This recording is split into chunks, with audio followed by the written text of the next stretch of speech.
going to have a work session.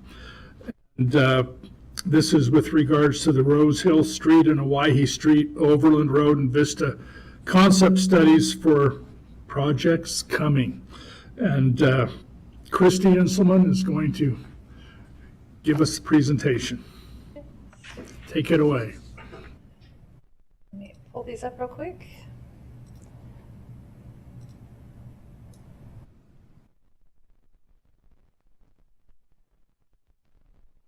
Okay, so good evening.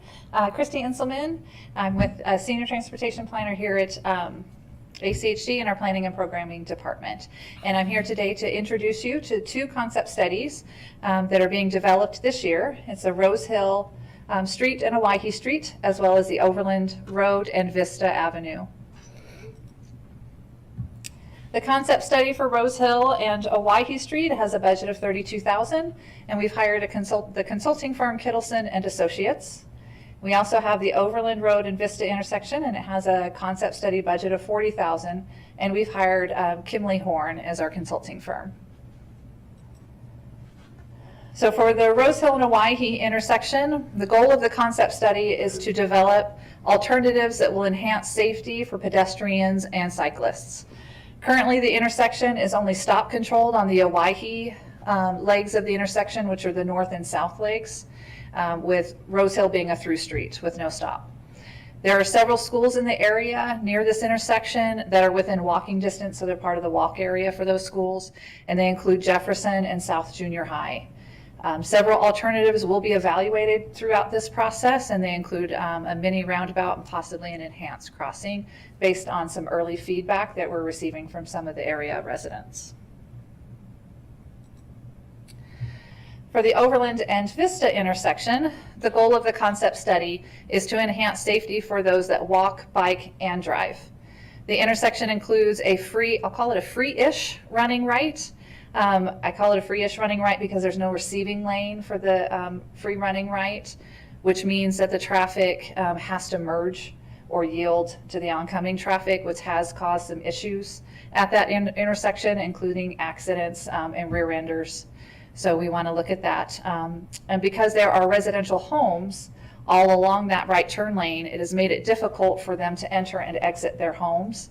And you can see on this aerial that we have all of those blue stars. Those are all of the residential driveways. There's also a bus stop at the island there, and it is on the signal side, which is not typical for bus stops. And so that also part of the concept study will evaluate relocating that potentially on the other side of the intersection. And VRT is part of our concept or our project team, so they're helping with that conversation. Just like the Rose Hill and Owyhee, there are several schools and parks in the area that utilize this intersection for cyclists and pedestrians. And the several alternatives will be evaluated, including the removal of that free running-ish right lane. Christy? Yes. Are you saying that we probably wouldn't design something like this today? President Goldthorpe, I think you might be right. We probably would not. This particular free running right has been here for a very long time. I went and looked at the aerials, and it's been there. It was there before 1960s. So this has been around for quite a while. So the next steps in the process. So where are we at? So currently we are in the midst of our stakeholder meetings, and those began March 15th, and they'll go through next week. And that is staff meeting with property owners, businesses, individual schools, their principals, the school district, and neighborhood groups for the area to get some initial feedback on what their concerns and needs are for those two intersections. And we've had really great feedback from them to date. Very positive feedback on. Are you knocking doors? We have already done door knockers for both of those intersections, and we sent out letters to property owners and businesses and the schools, and we are also the next step is there's an online survey that is in process now, and that opened on Monday, and that'll be open through April 5th. And we're also coordinating with the schools as well to get that information out to the parents and residents of the area. And Rose Hill, I looked at Rose Hill and Owyhee's today, and I think we had over 40 respondents to the survey, so we're getting great input on those surveys, and we're getting really great feedback. So we're excited to get that many. Christy, Yes. could you explain a little bit about what led to these particular projects coming to the forefront today? Absolutely. So, Mr. President, Commissioner Pickering. So, in essence, they both came to us from different reasons. Rose Hill and Owyhee, that was brought to our attention both through public brought that to our attention and the traffic. There were several accidents that occurred in that intersection, some including pedestrians, and I hate to say there was a fatality at that intersection that raised it to a higher level for us. Overland and Vista, that came to our attention as well through the accident data, a lot of rear end accidents. And there's also a drainage issue at that intersection that's going to be evaluated as part of this concept study. So they kind of came to us from different areas, but they have some similar issues with both of them with some safety concerns. So with the traffic data, can you tell me a little bit more about the process? Do you guys look at it on a monthly basis or 6-month basis, or kind of how does that kind of cue you in to be like, hey, we should look at this for a lot of other projects? Commissioner Pickering, I can't speak for our traffic. We coordinate in the planning and projects pretty intensely with our traffic. We meet with them regularly, and especially before we start programming projects, we meet with them to hear about new concerns where they've evaluated that information. And if something that maybe wasn't on their radar last time, they're bringing it to our attention now that, hey, now this is a bigger issue. There's been an increase, and they have all that historical data that they provide us when we have those meetings.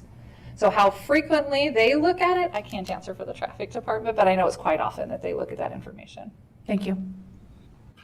Christy, I know that you don't remember this, but others here will. We had a meeting with the Vista Neighborhood Association a couple years back. And I don't remember that we talked about this particular area of the neighborhood, but I do know that we've been very much in tune with that group for years. Yeah. So after the online survey closes, we will compile all of the information that we have gathered from the stakeholder meetings and from the online survey for our consultants to utilize in creating those alternatives for the draft. And we will have another public information meeting or the second meeting with some of these individuals. The Rose Hill and Owyhee public information meeting is going to occur on Thursday, June 3rd at 5:30. And then the June 17th, that will be the Overland and Vista public information meeting. And those will both be online, live meetings. And then we hope to come back to the commission in August with final concepts for your approval. And I will stand for any questions. Great, Mr. President. Yes. Yeah, thanks, Christy. Yeah, I know this area well. I almost interjected to answer Commissioner Pickering's question. This area was studied by the Urban Land Institute, I want to say about 5 years ago, and there was a concept developed on the Vista corridor. So as I'm talking about Overland and Vista. In fact, I think Overland, because it was the east-west highway, that might have been there before the interstate. It's very possible. But that the neighborhood was also the focus of the first energized neighborhood effort by the city of Boise. And safety concepts were developed. This was a big one, a big heavy lift. And so the neighborhood has been acting, the Vista neighborhood, which its border is Overland, has been asking for this for a long time. So I'm really glad, and I hope Christy, as background, is all the work that's already been done through Energize, through the committees on Energize, and through the ULI study, which was actually a separate grant, and they brought some consultants in that they paid for and then did a presentation to the ACHD. And that may be what Kent's remembering. The neighborhood to the north is the Depot Bench, and they're very interested in this. And actually, we're helping and instrumental in developing the Vista Business Association. So there's one of the products that grew out of that study was a business association, which is great. So I'm looking forward to that. I think we have a lot of sophistication at the neighborhood level and would love to engage them in actually kind of co-creating some of those ideas. One thing I would suggest is that we be open to temporary installation. In a couple of these, like approval of that, there may be a way of doing it, of changing that free running turn. Could be done with temporary installations just to see how it affects traffic and safety and so forth. The same thing, and probably even more so, over on Rose Hill and Owyhee. So I hope we can put those on as a way of testing out, and then the neighborhood can say, "Oh, okay, this works." Maybe not, because they're the eyes and ears on a daily basis. And then the one thing I wondered, I looked at the questions for the survey. I didn't actually take the survey, so I didn't click to the next level. Do we capture zip codes so we know where the information is coming from? Commissioner Hanson, yes, we do. And we also, if people want follow-up, we're also we're gathering their information and their contact information to follow up with them once the actual draft concepts are out. Fantastic. Well, I'll be visiting with the Neighborhood Association, both of them, in the next few days. So I'll prod them to get their members, everybody they know on their lists, to do the survey. If there's like, well, we need a little more time, is there some flexibility to extend it for a few more days? I know the 5th is going to be here before we know it. And Commissioner Hanson, I can work with those neighborhood groups. I actually have a meeting with them, with the Depot Bench Group next week as part of our stakeholder outreach. So we're already reaching out to them. So we'll get their input early on in this process for sure. Perfect. Thank you very much. Yeah, so these have been in the works for a long time, and especially that one on Overland. Thanks. Thank you. Mr. President, Yes. Christy, let me just ask quickly, is there any, aside from the suggestions of perhaps a mini roundabout at the one intersection and removing the free running right at the other, does this process incorporate any sort of a kind of an overarching presumption or kind of a cap on what sorts of concepts will be considered? Or is it more of an open-ended process? We're going to listen to whatever the residents and others have to say, or does the planning department already pretty much have an idea of generally where this is going to go? Commissioner Pickering, this is the early stages. So we go into these stakeholder meetings with no preposition of what we're going to end up with on the alternatives. And we listen to all of the residents and what their ideas on what their needs are. And we take that information before we draft. The mini roundabout was something that came up from our traffic department. That's the only reason we specifically call that out, because we do want to look at that. We do limit the number of concepts, obviously, that we're going to put out there for the public, and we're going to utilize our consultants and those engineers and all the traffic data to narrow that focus a little bit, but also very much based on the input that we get from the public. And so, I mean, there's been others that have come in about making the one intersection just stop controlled, putting up flashing lights. There's quite a variety that we're getting, and we evaluate all of those and then narrow the focus on it as we come forward with the draft concepts. Okay, so the public will be presented with a variety of alternatives, and you'll kind of get the, this many percent prefer this one, so many on this one. Okay. Commissioner Bacon, absolutely. So the PIM meeting that are going to occur in June, that's when we go back to the public and we hold an online meeting and we get that feedback from them on the draft alternatives. So they have an opportunity to say, we like that, we don't like that, this is a preferred, before we come back to you with the final. Okay, great, thank you. Mr. President? Yes.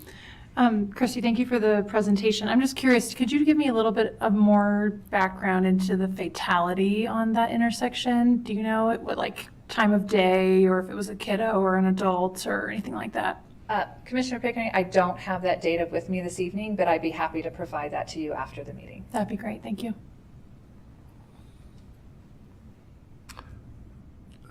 Commissioner May, any observations or questions? Nope, just thank you very much, Christy. You guys do an awesome job with your outreach, and I'm looking forward to the feedback. So thanks. Thank you. Thanks, Mary. Thank you, Christy. All right, then we will move into our pre-commission agenda, because it's 5:30. We don't have to wait.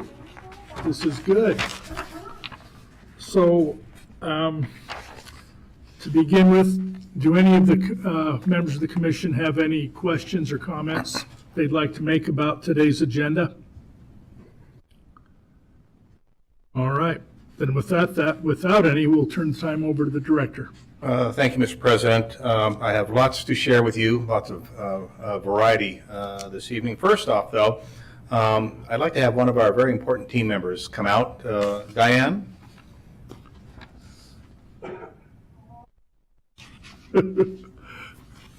As you know, Diane does all the magic behind the scenes that makes all this work and makes all of you look good, by the way, and such. Today is Diane's birthday. I knew it. So, Should we sing? no. So happy birthday, and thank you for all you do for so many.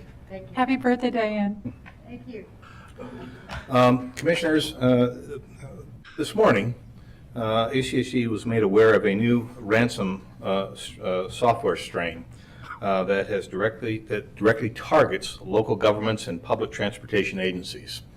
This information was brought to us by our attention by our fellow federal government organizations that take a very good keep watching that very well. Commissioners, we have offered the following advice to the team, and I thought I'd share it with all of you as we move forward. First, please exercise heightened caution when opening emails with any attachments and or links. If any type of Office document asks you to run macros or click here to see content, close it down and send it to our IT department immediately. If an email has a sense of urgency and that was not expected, please take extra time to review its contents. The extra few minutes can probably prevent you from having to get a new computer or for having us to repair or get you a new computer. If your computer randomly restarts without any notification, please shut it down and call ACHD immediately. This is the first indication that the malware variant is already on your machine. So we're maintaining close contact with the smart people that know about these things and such, but this came in today. I want to share something I found very interesting this morning, going through all the different media things we look at on a daily basis. And there was a recent opinion poll that noted that 50% of those surveyed in North America stated that they would be looking for a new job this year based on the pandemic impacts and lessons learned. We continue to see this at ACHD, as I've shared with you, as our GEOs and engineers are being heavily recruited and some are actually leaving the district. However, we continue to aggressively recruit, and of note, just so you understand where the balance is, today a high school student can start with a construction company at $20+ an hour here in Ada County, and that's just saying move this log to here and then watch it and then move this log to here. So it's becoming a very competitive environment again.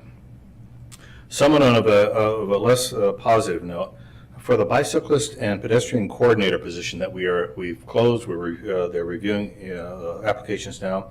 I was just learned today that we lost a pretty good candidate from Bend, Oregon, and he let us know. He actually called us and said, I think the pay is fair, which I thought was great. However, the cost of renting and ownership and housing in Ada County, and especially in Boise, has caused that candidate to remove his name from consideration. Coming from Bend, Oregon, no Yes. less? Whoa. Yes. So more signs of things to come as all agencies continue to struggle with this. I do intend to share this with some of the folks in the legislature, just so they know. Of note, I also spoke with one of Idaho's leading commercial and residential developers this morning, and he let me know that although his company attempts to keep some product available for those who can move immediately into a new house or a rental area, they are now absolutely full through at least through July, if not longer. There is no surplus whatsoever. This ongoing surge of new residents, especially for Boise and Ada County, is not expected to crest within the foreseeable future. And this very prominent developer has shared this with the leadership in Boise, just to let them know. So again, all the signs are continue to point toward more difficult times ahead as people attempt to move here and live here. Commissioners, as you know, we have put the ACHC survey on hold for a little bit. We had an extension to the end of March. What I wanted to know from you all at some point in time, do you want us to proceed with the survey, or would you like us to see if we can negotiate another pause so that you can take a look at this one more time and make sure everything's there where you want it to be? So I would appreciate if I could kind of get that nod from you to, move ahead or pause and let's. You want take it a right look at now? It's open forum, Commissioner. My perspective is that the closer we get to a time when we're actually going to act on that data, then the better it would be for us to go ahead with the survey. But right now, I don't see us being able to act on it for a year or two, do you? It depends. It depends what the public says. And I think it's always important to gauge, what the public thinks is important or not. I know there were a couple questions on that initial survey that you all wanted to take a look at and maybe tweak and such. So if it's okay with you, then I'll make sure that you all have that again this week. And then if you could think about it, then let me know next week as to what you'd like to do. It'd be greatly appreciated. Something to consider, and I know everybody is, hopefully, has to do with the likelihood that we would ever succeed in avoiding the sunset of our Safe Routes to School program and losing the vehicle registration fee revenues. And I think that somehow we have to use a survey of this sort to convey the sense of urgency and other factors to the public and see if anyone cares. I know they do already because of what we've done in the past, but we've got to strategize and figure out how to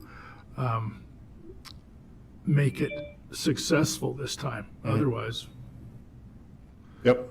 I don't even want to think about it.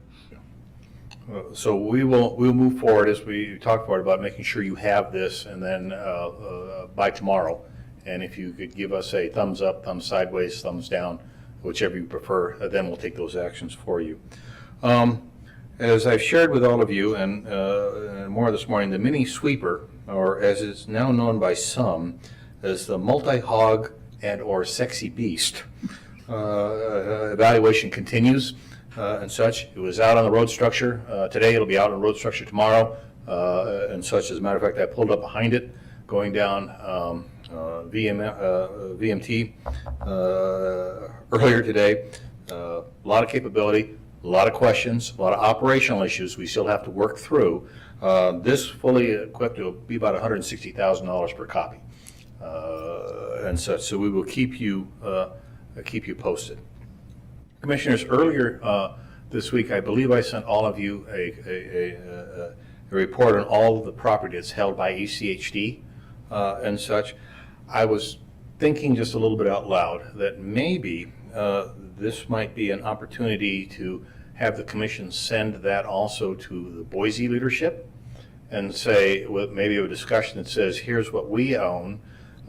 Is there any opportunity from the Boise side to maybe swap some properties that we may need at a later future, and I just thought that might be something that could open up the thing. So if you're okay with that, we'll craft a letter for the commission and say, here you go.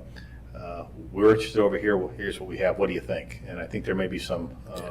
Judging from the outreach that Elaine Clegg made a few weeks ago to me, I think that would be very well received. Right. I think not just to Boise City, but to the other municipalities as well as the county. Mm-hmm. Absolutely. Yeah, I agree with Commissioner McKinney. It should go to all of them. Great. So we'll work on that. We'll have a letter ready to go here for President Goldthorpe's signature. We'll share it with the commission, and we'll just go from there. On March 31st, next week, per your direction, we have two important work sessions scheduled for you. The first one is the bike and pedestrian performance measures, and the second one is the CIP review.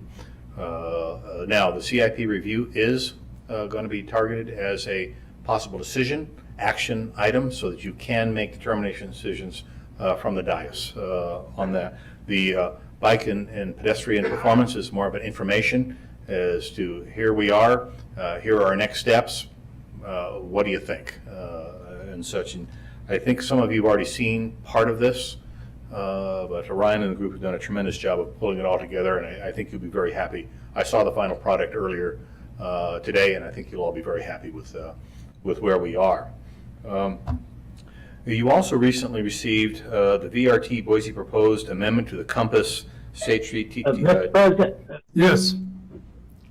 is that going to be at noon, or what's the time on that? noon. Noon next week, okay. Yep. Of course, we can do it in the morning. If you want. No, it's you received the Boise VRT letter, the State Street TIP amendment.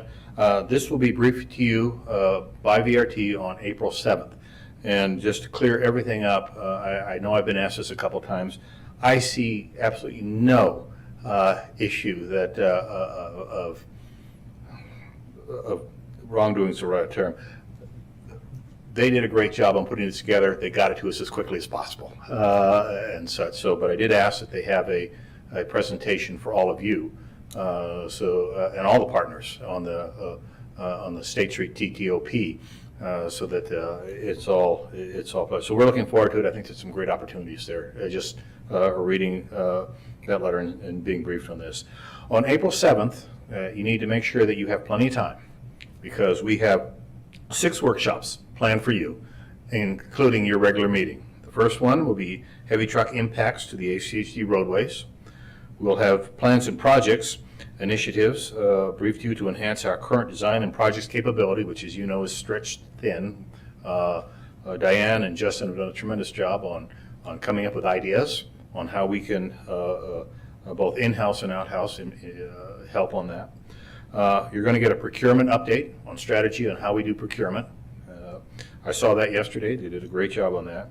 You have the VRT TIP presentation. You'll have the traffic speed mitigation, which is something you asked for. And then I've asked one of our members of our pedestrian advisory group to brief you on vertical structures' impact on speed mitigation.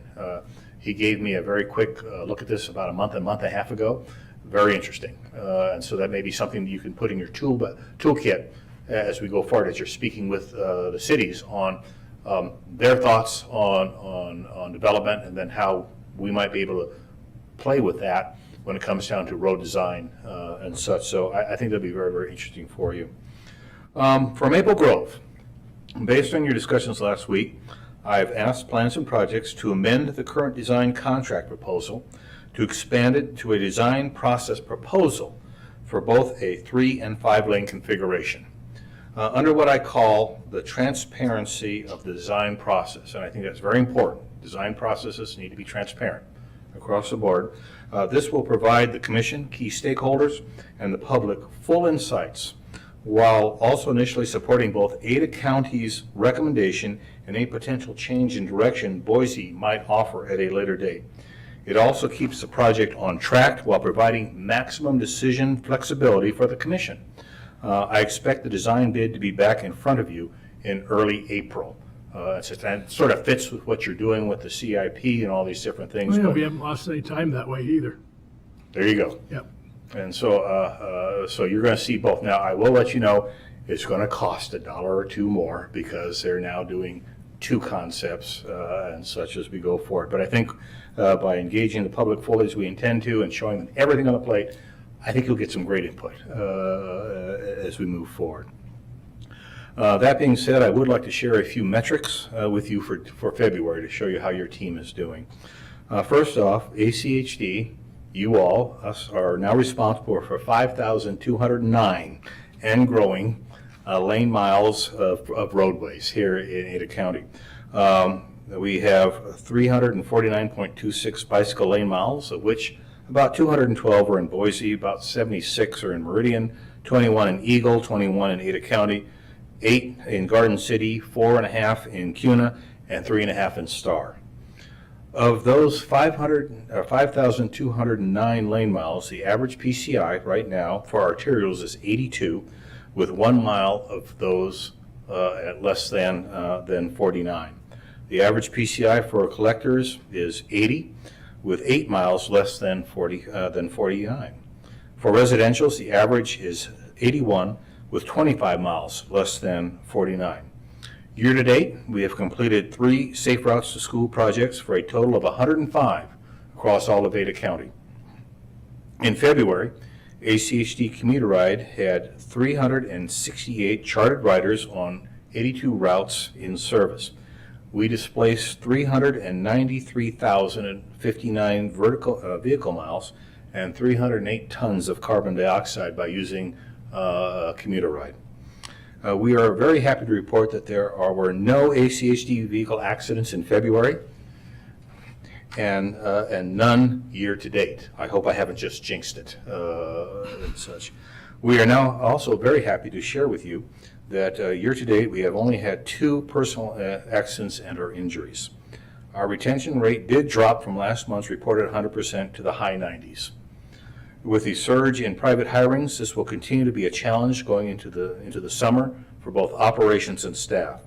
As a reminder, you will be receiving an information presentation on 7 April, as I shared earlier, to share our recommendations on how ACHD can enhance our design and project management capabilities to cope with the continued surge in requirements and requests.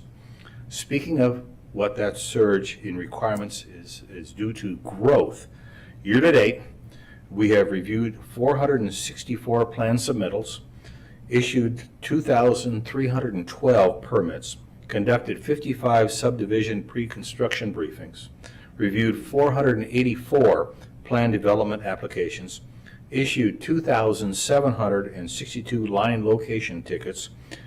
We've used 1,991 signs, conducted 212 traffic investigations, and reviewed 2,110 traffic control permits. And we have not even begun the spring-summer rush and building surge that's right over the horizon going forward. ACHD arterial level of service is at E or better for 94 or 95% of all of your arterials. The ACHD traffic signal in-service rate is 99.99%, or 99.99%, with 7 signals out in February for 5 hours.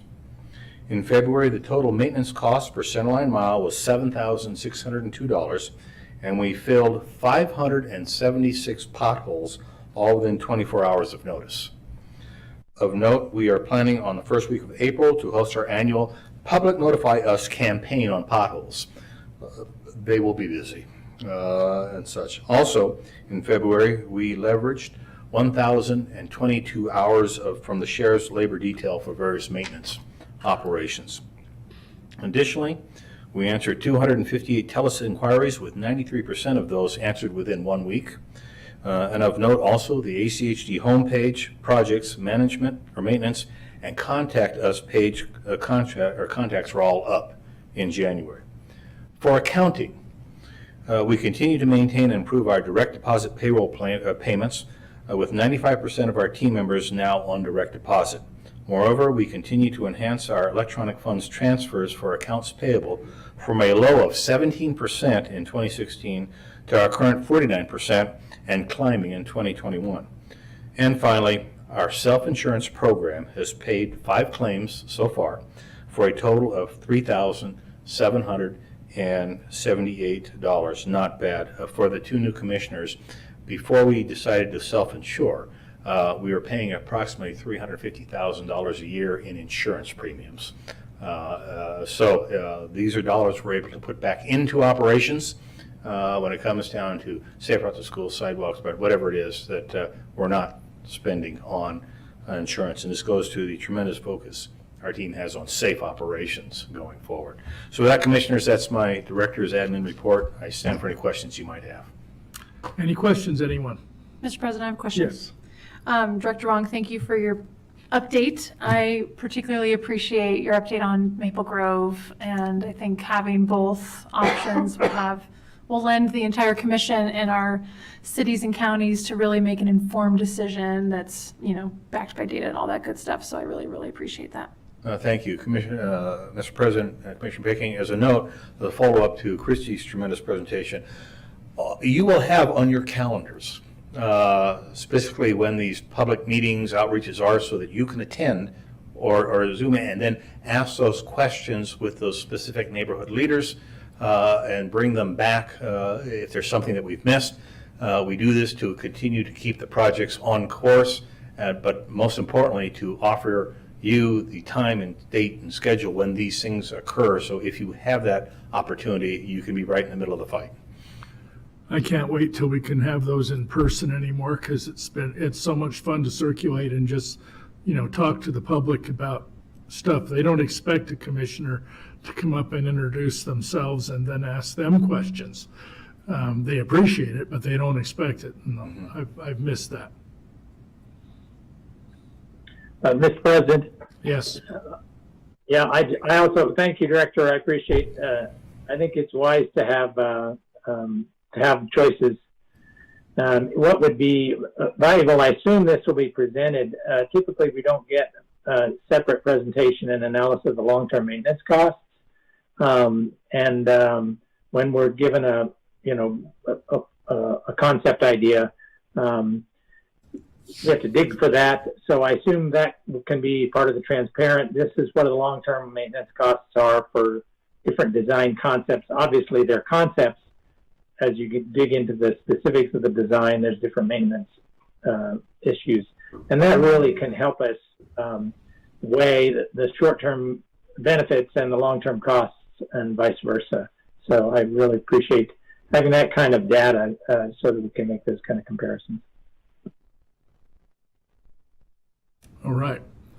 I guess that's it. We've got a little wait. You have 8 minutes. Hey, thank you very much.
Dave, I think one of these doesn't have your signature. Commissioner Goldthorpe, Commissioners, it is now 6 p.m. Ladies and gentlemen, thank you for joining us here at the Ada County Highway District for our weekly commission meeting. As usual, we will begin with the Pledge of Allegiance. To the flag of the United States of America and to the republic which it stands, one nation, under God, indivisible, with liberty and justice for all. Thank you very much. As we begin our meeting today, I would entertain a motion to approve the agenda. Mr. President, so moved. It's been moved and seconded. All in favor, say aye. Aye. Aye. Aye. Any opposed?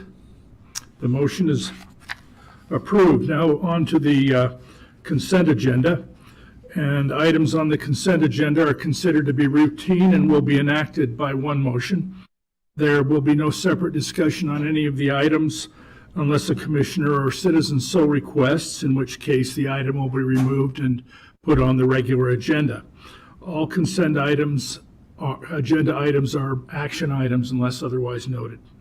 Is there a motion to accept the consent agenda? I move to accept the consent agenda. A second? Second. All in favor? Aye. Aye. Aye. Any opposed? Motion carries. Now we'll get to our regular agenda, which we have only one item. And this is with regards to our roadside memorial policy. And Steve Price, our general counsel, will give us a bit of an update about this and what brings us to discussing this again today. Before he does, I will let anyone who's interested know that in 2015, one of the very first things that I was involved in as a commissioner was to develop this policy. And Jim Hansen and I were involved closely with that. And we'll probably be able to answer as much of the history as anyone else. I have invited two individuals who have very personal experience with what we are going to discuss today, and will be able to give us their own perspectives about what we are going to decide. And I'll let Steve use his words to tell us what we're going to decide, and may expand on that if necessary. Thank you, Steve. Go ahead. Thank you, Mr. President. Commissioners, for the record, Steve Price, General Counsel. And again, I've drawn the short straw for tonight's presentation. I'm going to get a little bit of background for our new two commissioners that have survived almost 3 months on the job. But it has an important history. And we have a current issue that's come up that the back history will help you with. So we're going to talk about the purpose of the roadside memorials, background on the policy, our program status, the current issue, and discussion and guidance from the commission. The purpose is to provide family and friends of persons fatally injured in traffic accidents the opportunity to memorialize their loved ones by placing memorials within the public rights-of-way. We want to do it in a safe and consistent manner and also increase public awareness of the need for safety for all users of the public rights-of-way. On August 5th, 2015, the ACHD Commission adopted the ACHD Roadside Memorial Policy. It has different memorials. There's a temporary memorial that goes for 12 months. This includes ghost bikes. We have permanent memorials that occur through a license agreement. And we also have memorial signs that ACHD places. These are within the policy, and for the new commissioners, I handed you the actually adopted policy, but these are the provisions, sections within the policy. I'm not going to be going over those in detail, but I'll be addressing some of the more broad concept of the policy. So here's a little background. 2015, the commission formed a committee to create rules for a policy that were more defined. There were concerns about safety being compromised by distractions and obstructions at the time when there were these ad hoc memorials placed within the public rights of way. And so this is to really replace what was an unwritten policy, just let it be, allow them to in the right of way even though there were hazards had occurred. And at the same time, the policy desires to be sensitive but safe. The policy allows memorials if they're deemed safe, but they must be licensed with ACH. An immediate family member or family member can sponsor a friend for approval needed for any of the memorials, including ghost bikes. Any of the unlicensed memorials are subject to removal, but we attempt to contact the sponsor and correct issues before any action is taken. And ghost bikes are treated like other memorials, except they don't have the same size limitation. Temporary memorials are allowed for up to 1 year. They must pass a CHD inspection to remain within the public right-of-way. They cannot be a hazard or a distraction. Nothing that creates site obstruction, moves, burns, lights up, or blocks access to a public right-of-way would be allowed. The size limitation that was adopted is 2 feet by 2 feet by 2 feet. And again, there's an exemption for ghost bikes. So what's disallowed, and there's some pictures here, we don't allow memorials placed in the medians. Oops. Nothing that moves, spins, flashes. We've had spin wheels or anything shiny or a flat balloon or anything like that. Items that can confuse the driver, here a large red bow next to a traffic signal head.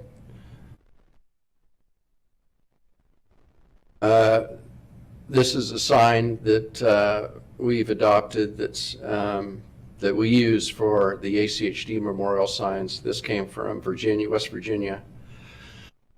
And this is when family members or they can sponsor can ask for ACHDs to supply a memorial sign. Also, after 1 year, a temporary non-ACHD memorial sign must be removed or a license agreement obtained to stay in the right of way permanently. In 10 years, we've seen very little public feedback. When we do, it's generally about whether or not the memorials are appropriate. One of the key provisions as to who can apply to get a memorial sign. It's a deceased is any human being fatally injured in a traffic accident upon a public right-of-way, regardless of fault, and for whom a registrant seeks a roadside memorial. Whoops. The registrant should complete and return a roadside memorial registration and sign an application for permanent memorial or license agreement application form, which there's no fee. If no registration is received and approved, the roadside memorial can be removed by the district. In lieu of a temporary memorial or permanent memorial, like I said, the applicant can ask the district to install a sign. And once they've completed the application, meeting all of our policies, there will be no charge for the sign and ownership will be retained by the district. This is what, like I just showed you that sign, it'll read, "Please drive safely," and immediately below it'll be a separate name plaque will be added that reads, "In memory of the deceased name." Here is the provision from the roadside policy in terms of removal. There is, within this, there is no reserved policy for the discretion of the district just to remove it at will. But generally there's a process, there's notice requirements and the like.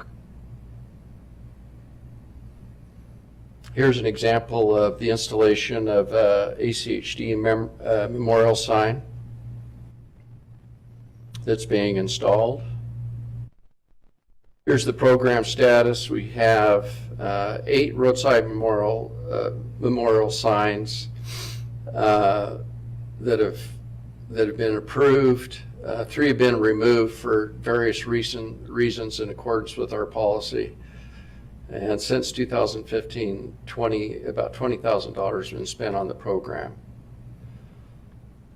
We track these metrics. We have about 246 hours from the following departments, and we've received 1 TELUS since 2015 regarding the policy. The recent issue is a person named Devin Charles Schultz. It was an application we received. It relates to an accident at 5 Mile McMillan on May 7, 2020. There were 2 tragic fatalities, Devin Schultz, 19, and Ava Sawyer, 15.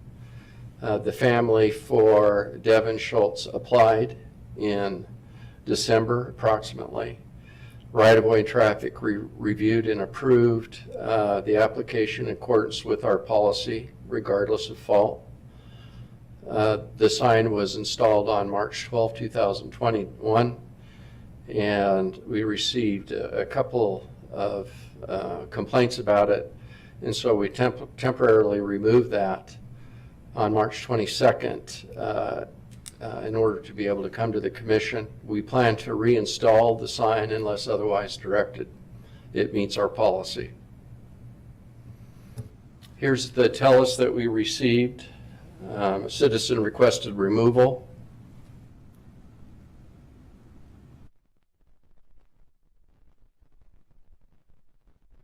This is an email that Commissioner May received from State Representative Cody Galloway from the 15th District.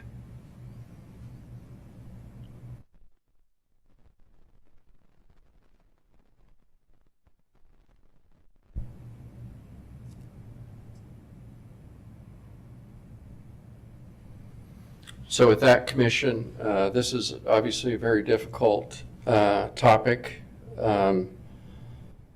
Anytime there's a tragic loss of life,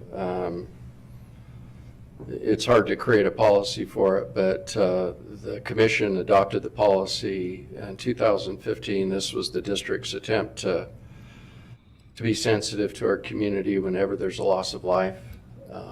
So with that, I'll stand for any questions or your discussion. Any questions for Steve? All right, then we'll have a discussion. I reached out because in my mind, having read the emails, every one of them, and being somewhat shocked, and I'll tell you by what here in a minute, I reached out to 2 of our friends here at ACHD who have very personal experience with this sort of matter. One was Mindy Schnacker and the other one Lisa Brady, and I forgot to send Mindy the link to this meeting. So I will tell you what we discussed. Mindy's not on, is she? Okay. When I called her, I let her know about these emails, and before I could get another word out of my mouth, she replied with some offense that she could not believe that anyone in their right mind would think that someone doesn't have the right to grieve, and that these signs should in no way, shape, or form indicate that we are taking sides on any matter so sensitive, so serious, and so life-changing as something like this. I really appreciated her perspective. And I won't make it any more detailed. She would probably be happy to if she were here, but that's my fault. Is Lisa on? Okay. Lisa's husband was one of these. We have a ghost bike in his honor, I believe, don't we, Steve? And she said essentially the same thing, Now, I reached out to both of these because I did not want to do anything this evening that would be insensitive to people who have personal experience with this. I have had personal experience with this. And I won't go into any great detail, but I lost my twin brother because of a collision that I caused. This was when we were kids. Anyway, I understand that the mother of the young man who was involved in this and who the sign was put up with his name on is here tonight via Zoom. Correct, Stacy? Yes, I am. Okay, then we better find the right last name here. My last name is Schultz. Yeah, it's Patricia Schultz. Yes, that Mrs. was Schultz, me. I would be happy to hear, we would be happy to hear from you tonight. If you would like to take a few minutes and speak with us, thank you very much. You're welcome.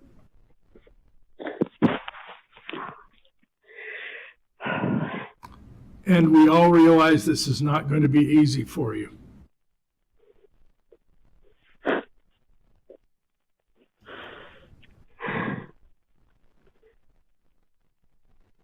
Goodness, I'm sorry.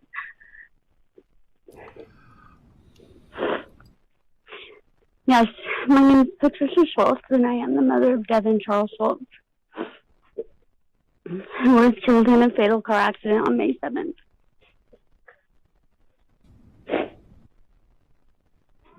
He was my only son, and when someone told me that I could step out on the street to show my feelings towards missing him or whatever it may be, just his birthday or the thought of something that we did together, and I just want to go talk to him or whatever. If I want to leave a flower for him, I think I should be able to. And when all this happened, everybody started taking all of our stuff. We would take a candle or a teddy bear or something down there, and someone was constantly taking our stuff. So I spoke with some people, and they told me that I could call Ada County Highway District, and I can register the site. And you guys were the ones that came up with the idea to put that sign up there, and it's beautiful, and I don't see how it could hurt people. They're blaming my son for everything. Not once did I get told it was his fault by a police officer.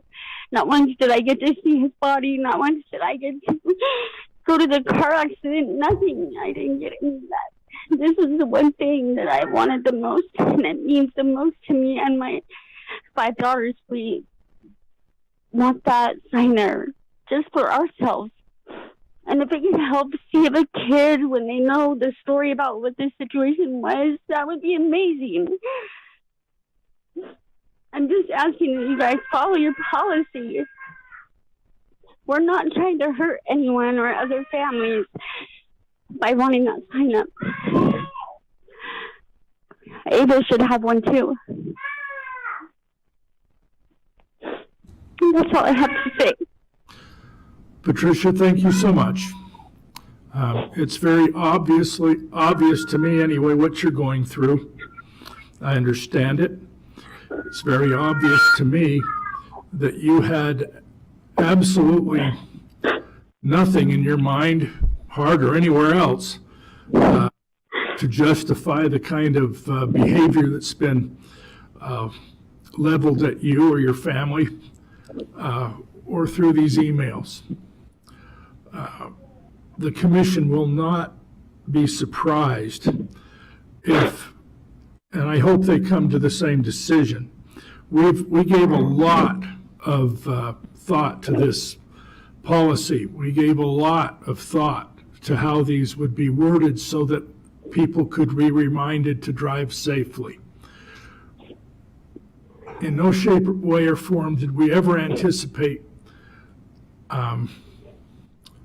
crucifying somebody who was involved in a collision.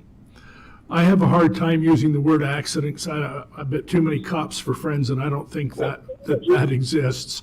I know it didn't even in my particular case when my twin brother was killed, because mine was a stupid error in, teenage error in judgment, and it caught up with me. And that happens a lot. Anyway, I'm not going to grill you about anything, because I think inside myself I understand everything that's going on here, and with regards to our policy. And so I would be happy to ask for some input. If any of our commissioners have questions of Mrs. Schultz, go right ahead, but now we need to discuss this. Thank you. We have other testimony, I think. Who, pardon? We may have other testimony. Is there someone else, Stacy, that would like to speak to this? Nobody has signed up via the chat. So, Okay. no. Cool. Thank you. I would like to note for the record, Steve. we did receive one email, I believe, Stacy, that was sent to you. I don't know if you provided that to the commissioner. I did forward it to the commission today. I do have access to that if you would like me to read it for the record. Yes, go ahead.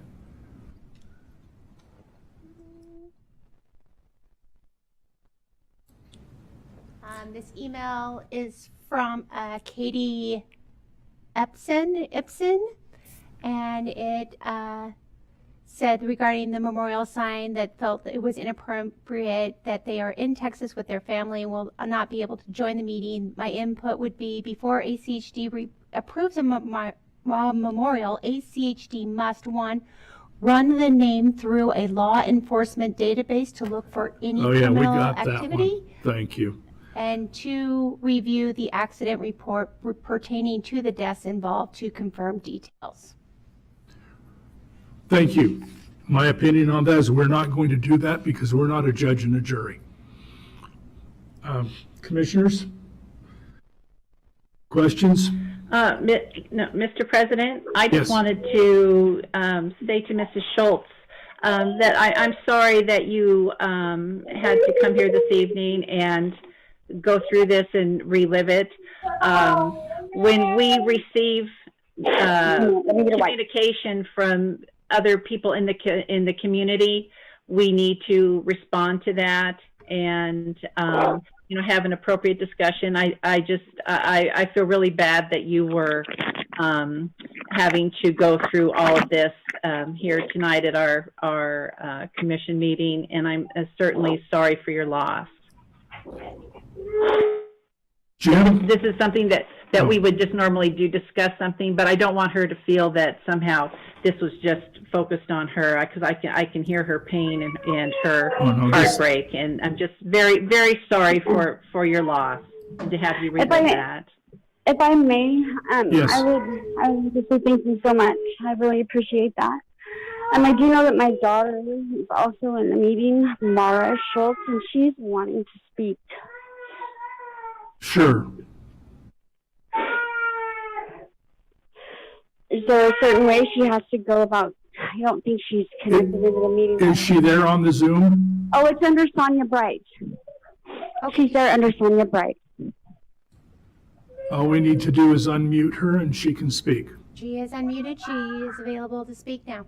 Okay, she can begin. Yeah.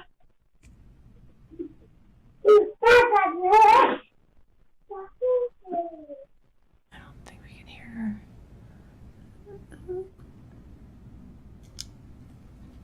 Does she Oh, know? there's that.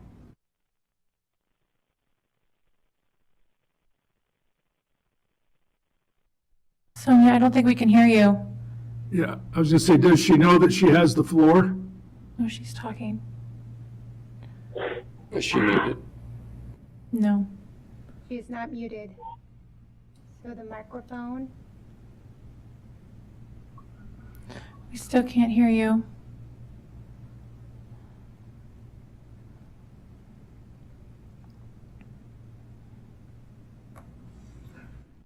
Is there somebody on a phone that she could, or another device? Now, what was her name? Sonia.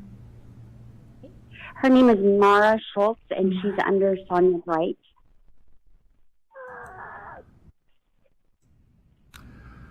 Yeah, we're just not getting anyone. We see her speaking, just don't hear anything. I'll see if she's probably on mute.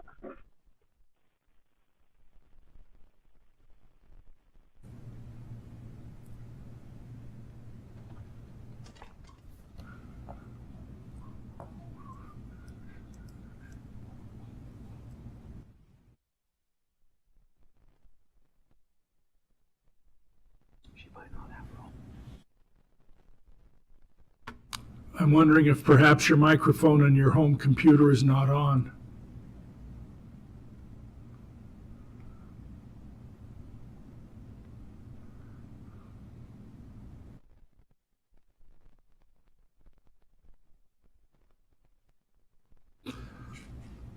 Well, I'm sorry, we got some technical difficulties there.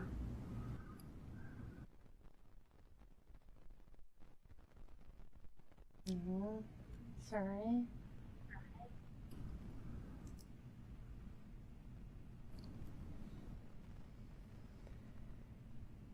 I guess the good thing is this is the first time this has happened on a Zoom meeting all year. Wrong time, right? In that view in the lower left, it shows that it's muted. Even when she was unmuted, it didn't No? work. No. Okay. Well, I don't think we're Mr. going to... Goldthorpe, if she wants to call in, can Stacy just route her through the speaker like we've done before the era of Zoom? Yeah. So she could be... Stacy said yes, but I'm Well, not... we'll try. Why don't you try calling my cell number? I just private chat with Jennifer. If you call me, that then maybe I can put your... We try to make it all work.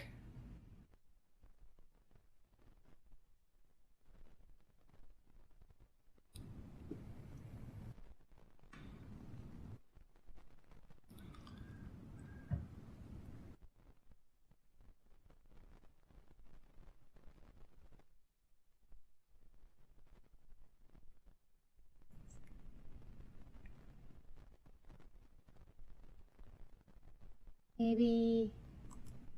We've just got another minute or so that we can take with this. I'm sorry.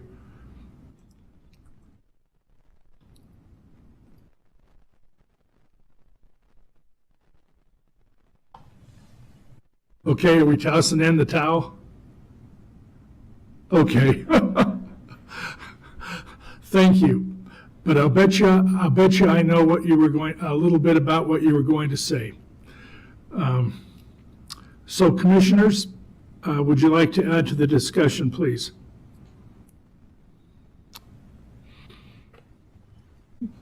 Mr. President? Yes, Jim? Yes, I'm inclined to agree with you, Mr. President. The amount of work that was involved in developing this in a very sensitive way, understanding that this is a transportation agency that owns right-of-way, that I thought we managed to develop that policy very well. The only thing I might suggest is that none of us even contemplated this because the examples we were presented with 6 years ago were sadly fatalities there was just one person who had died at a particular spot, whether it's cyclist and a pedestrian.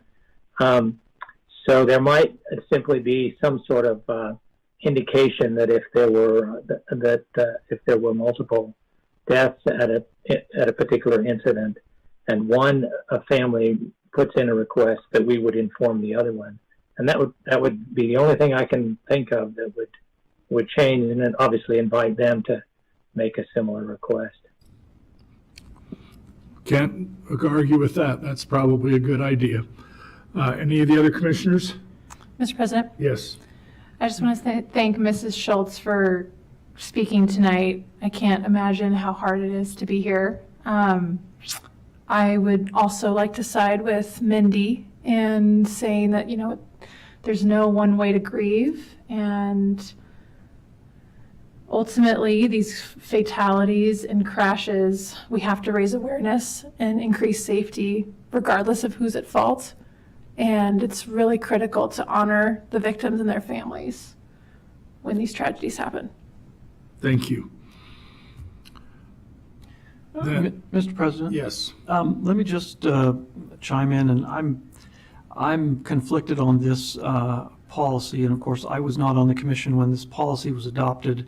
But the unfortunate reality is that with this kind of a policy, there will always be situations like this that will arise. And I mean, I could imagine something, you know, well, the imagination, you know, can imagine all sorts of difficult situations, tragedies on the highways and so on. And all of these are difficult for, you know, loved ones involved, and always will be. And there will also always be situations where, because our policy is intended to be neutral to everyone, that someone will be offended by the way these memorials are put up. And in some cases, you know, whether that's you know, deserved or not, it's going to happen. And I think that challenge is part of the reason why in many places the policy is simply to say, yeah, we don't allow them. Not that, you know, not that there isn't reason to mourn or grieve and recognize the loss, but because as President Goldthorpe mentioned, there are, you know, judgment calls that are at least sort of implicated in these sort of memorials. And I have to admit that, you know, and not to cast any kind of negative inferences on those who grieve the loss of family and friends, personally, I think the better policy would be simply not to allow memorials at all. There's another reason as well. And of course, that's not the policy, and we're not, I don't know that we're here planning to eliminate this policy. But another thing to keep in mind is that one of the fundamental tenets of highway design is that every item placed in the right-of-way is a potential hazard. When placing guardrails, for example, the designers, the planners have to determine, is the guardrail less of a hazard than the thing it is preventing against? The same is true with signs and markers of other kinds. And so the question is always, is there less of a hazard from having these in the right-of-way than not? And when it comes to even signs, you know, urging caution and safety, if there's no other justification for a sign in a particular location, the safest decision to make is not to have a sign at all, because every sign can potentially be a hazard.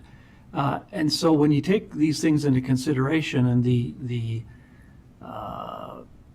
personal feelings and issues surrounding fatal traffic accidents, I have to admit I would tend to err on the side of just saying not allow memorials at all.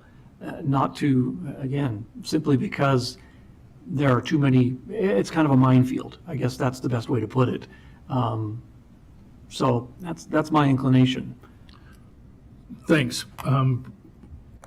I wish all of the rest of you could have been here for the months and months and months of discussion that we had back in 2015 on this, and the hours of television coverage.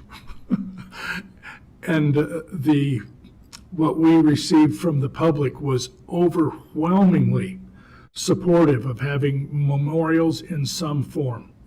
There was a great deal of opposition from the public to not just allowing anything anyone wanted to be used for memorials, and you saw some things that might actually prove to be unsafe. and these were put in the right of way by wonderful, well-intentioned people, but it just wasn't good for being in the right of way. And we finally saw to write what we have here in front of us as our policy. I haven't heard any indication that we ought to do anything as far as dropping this policy and not allowing memorials, because I will tell you right now, if we did not allow memorials, that would not stop all memorials from coming. We just have to hire someone to be picking them up all week, and we don't need that. So I'm going to break a little bit with tradition. Does anyone from the commission have anything else they would like to add to this? Mr. President, Yes. Again, I just want to say I think it's unfortunate that Mrs. Schultz was pulled into this, and I know she had the sign out there, and I know that we did get some feedback from some community members. I think we also have to be sensitive to the fact that they were speaking on behalf of a friend who lost their daughter. So we don't want to minimize their grief either. And so we want to recognize these are unintended consequences from the policy. We've had kind of a quasi discussion here about perhaps Commissioner Hansen brought up something, some wording that we may want to look at. Commissioner McKinney had some thoughts on it. I just saw this policy for the first time yesterday. So I was not on the commission at the time and was not aware of it.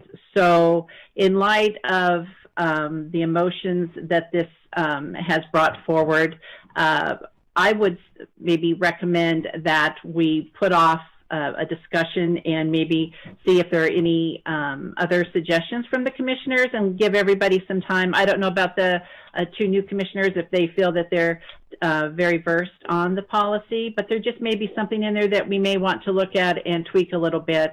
And I think this evening is maybe not the time to do that, and give a little bit of time and maybe push it down the road a week or two. Yeah, in So fact, that would be we my can do that suggestion. virtually any time. So, Mr. President, you'll notice one is Commission doesn't need to take any action tonight. Like I said, staff is going to, because the application meets our policy, our traffic department and right-of-way department work closely to make sure that it's safely located. Unless we hear other guidance from you tonight, we're going to reinstall that sign as soon as possible. We will come back to you based upon Commissioner Hansen's testimony with some proposed amendments at a future work session, and I'll leave that to the director as to when he schedules that. Mr. President? Yes. So I reviewed the policy earlier this week, and I really appreciate you sending it out ahead of time. After I was reading it, I would like to also just put in a potential amendment for us to consider, making the ghost bikes permanent. They only seem to be temporary installations. And Those are considered permanent, are they? yes. No, They just have to be kept in good order, correct, Steve? Well, it's my understanding that they would have to apply later on to make it permanent, but Okay. we'll make sure that we'll propose that if it's And- not in there. Yeah, if we look at the And- definitions, definition D says that ghost bikes are considered temporary memorials. Ah, So I thought, okay. thank you. we'll propose an amendment in accordance with your direction, Commissioner Pickering. thank you. And then, I mean, to Commissioner McKinney's comments about distractions and safety, I would also like to see, because I mean, so let me back up. I don't think these families need to be convinced that our roads need to be safer, and that anything that we put in to memorialize their loss should jeopardize safety. And I think that policy needs to be compassionate and obviously data-driven as well. So I'm not convinced that these memorials, in the ways that we have allowed them to be, are distractions. So I would also love to see any data to dispel or build on that point as well. That'd be an interesting Mr. President, task. Commissioner Pickering, I can assure you that was a huge topic through the committee. And the directors implemented some internal processes with traffic in our right-of-way department. There is sign pollution, and Commissioner McKinney's right. But we are most certainly very sensitive to traffic safety, and especially where we put signs. We do everything to ensure that when an application is approved, that everybody across the district is comfortable with the location and that it's safe. But Commissioner McKinney raises many of the same points that were raised back in 2015. The policy was adopted 3-2. Many of the arguments that Commissioner Pickering raises tonight were raised back then. But it is our policy, and we're going forward with it, and we'll most certainly come back with proposed amendments as you've disclosed this evening. And to build on that conversation, Mr. Price, I think having that data just makes the commission more informed, so these talking points just don't continue to be recycled in a way that hurts the families. We'll work on that. Thank you. That's going to be a tough bunch of data to accumulate, I think. Well, I just have to throw it at traffic, so. You give it to someone else. Yeah, okay. Understood. I would too. I only might give it to Gary. But I would imagine that the Institute of Transportation Engineers has somewhere, sometime done a study or an article of some kind on roadside memorials and so on, potential hazards, issues, pros and cons, and so on. well, let's just go ahead and do that then. Okay. Leave things the way they are until such time, and I'm going to leave that open-ended, that we have some language to consider and debate and discuss. Okay, and I will also, staff will be proposing a couple of other amendments, things that, when I reviewed it, that may make it better, but that'll be something that you can consider at that time. Good enough. Do we need to have a motion for that? No. Nope. Okay. Mr. President, Yes. Mindy is on. Oh, some of you just might like to hear from Mindy. Mindy, I apologize. I've already apologized a couple of times for not sending you that email with the link. I hope you'll forgive me. But we'd love to hear from you. Is Mindy unmuted? Now can you hear me? Yes. Okay. Hello, everyone. I almost missed it and kind of remembered at the last second, so I went and searched so I could get on and be a part of this discussion. Unfortunately, I was a little bit late, and so I'm not real sure exactly what your discussion has been so far. Obviously, I'm familiar with the policy. I was there when we made it back in 2015, so I'm curious kind of like, what is the thought process? Like, why is it coming up again? What are the questions, concerns? Well, we're leaving it the way it is for now. There may be a couple of little tweaks that we're going to do with it down the road. I represented our conversation, the one that you and I had, and I claimed that you were wondering that you thought that everybody had a right to grieve, and that this sign should stay there.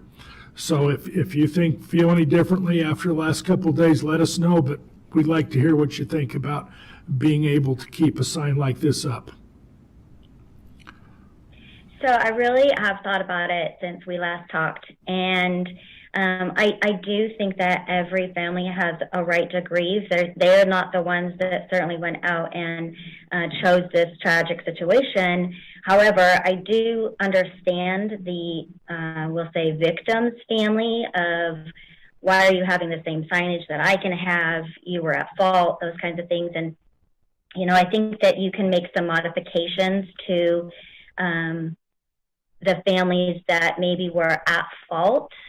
And I don't have my phone. I think I sent it to you, Kent, and it's more directed at, I can run and grab my phone in just a second, but it's more directed at, driving safely than just in the memory of.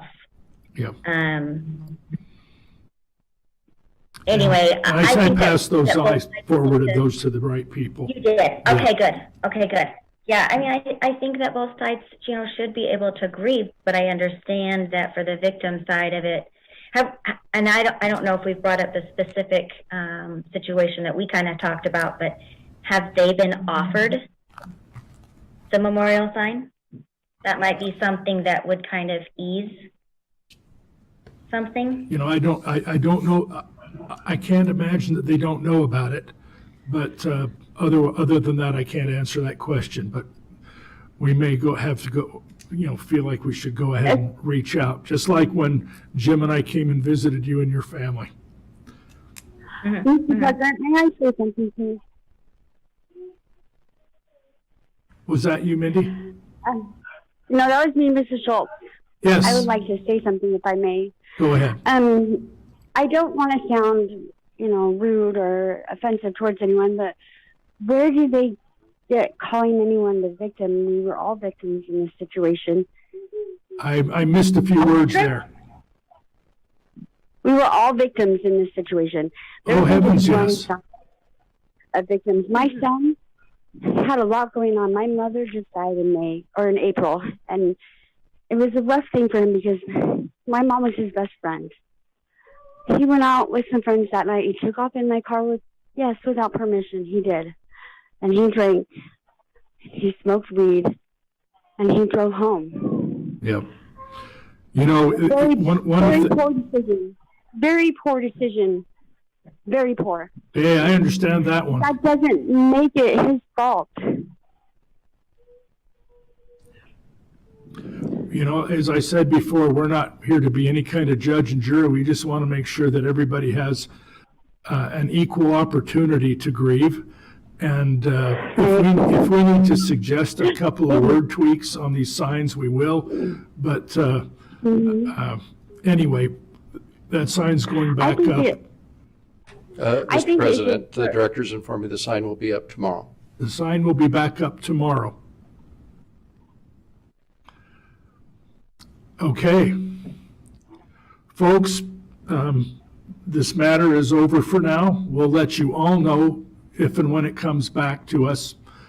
But we'll go on to the next part of our agenda, which is public communications. And do we have anyone who's asked to speak to us today, Stacy? Nobody has signed up, no. Okay, nobody's here. Nobody wants to talk. So I'm going to declare this meeting adjourned. Thank you.